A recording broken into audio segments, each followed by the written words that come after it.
making plays with his feet again. I think there's something there with him for sure, and I think his confidence continues to grow. But just we're falling short. We're not making those plays. I understand the criticism; it's warranted. And we got to get it fixed. Which, when you guys out getting them, almost 400 yards, 200 some yards there, and you scored 13 points. We talked to Mark. What is it besides the short yardage that guys have got to get fixed to get in the end zone and finish off some of those drives? Yeah, I mean, I think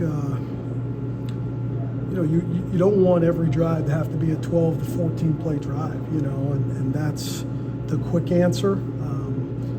Again, for us, we've made the emphasis on getting the ball out as quick as we can, the best we can to avoid the negative plays. That's what it felt like, and you guys understand.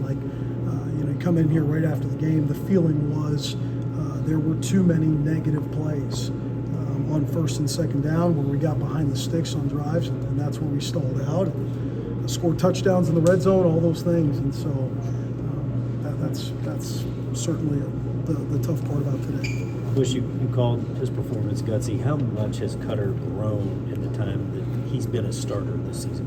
Tremendous. I mean, I go back to for a young guy who didn't take a lot of those one reps, all summer, and to be thrown in the situation he's been thrown in. I don't know the exact stats, but he felt like he was above 70% today and getting the ball out and making decisions, and it wasn't just easy ones. It was third downs and fourth downs and making plays. And so I've just been really impressed with his preparation. I've been really impressed with his ability to play tough and be resilient with the ups and the downs, and those are certain things not a lot of guys have. You talked about being gutsy, and you talked about Cutter, but what about when Seth goes back for the MRI, as Stu said, then comes back out in the way he plays on those final drives? Yeah, I mean, we've said it about Seth from day one. I mean, that guy's been, he has done everything you can do to prepare yourself to be one of the better backs in this league. And again, when he came back out there, I mean, that was just hard to even think about, with knowing that he went to the MRI. And you know what you're going to get with him, and certainly he's a guy that as we move forward, everything's got to go through. You had back-to-back end of halves where you moved the ball but weren't able to get points. What did you learn about your team that they were able to get to finish off on those 2-minute drives and put that game in overtime? Well, I think, from an execution standpoint in the pass game, it's certainly good to see. Again, starts with the quarterback position and Cutter understanding in those situations to take what the defense gives them to create those kind of plays.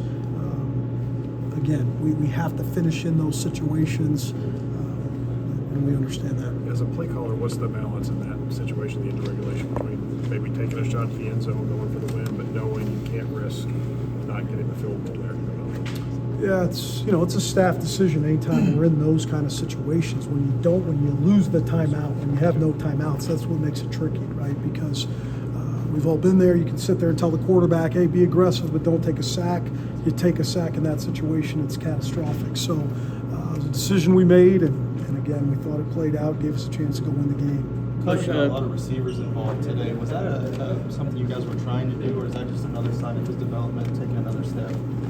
I think probably both. I think not getting locked into one guy, the ability of us to get the ball out of his hands would be a huge emphasis. We've not simplified it in regards to him by any means, but we feel that that's what we have to do right now to be efficient. And so, again, a lot of positives out of him and what he was able to do tonight, and room to continue to build there. He really made some good plays scrambling. It was really positive plays.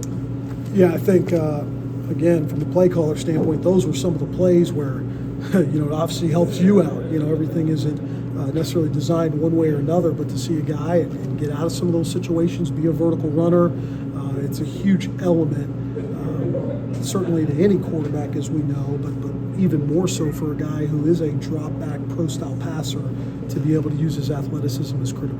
Bush, going back to Seth for a minute, he led all players tonight in receptions and receiving yards. Is that something that was an emphasis to get him more involved in the passing game, or is that more Cutter just taking what was given to him? A little bit of both. I think, again, he had a really good week last week, and he's always had that ability to make plays in the pass game.